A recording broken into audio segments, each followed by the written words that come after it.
ATM card enter कर देना है हमें कैश डिपॉजिट मशीन में।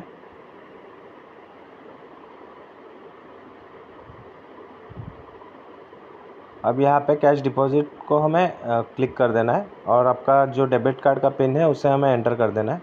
अब यहाँ पे कंटिन्यू में क्लिक कर देना है। ठीक है, सेविंग है या करंट है वो आपको क्लिक करना है। अब यहाँ पे येस पे क्लिक कर देना है दोबारा। ठीक है, एक बार दोबारा आपका कैश डिपॉजिट का स्लॉट ओपन हो जाएगा, उसके अंदर में आपका जो कैश है आप इंसर्ट कीजिएगा और कंटिन्यू में क्लिक कर दीजिए। अब आपका जो कैश काउंटिंग है वो इन प्रोसेस है।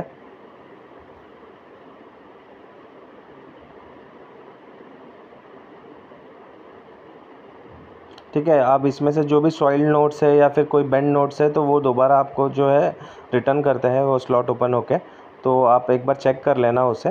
ठीक है, और जितना भी एक्सेप्ट की कर दिया गया है उसे हमें वो एक्सेप्ट करके येस कर देना है। ठीक है, हमने 10,000 रुपीज़ एंटर किए थे, हमने स्लॉट के अंदर डाले थे जो कि 7,000 रुपीज़ उसके अंदर दिखाई दे रहा है।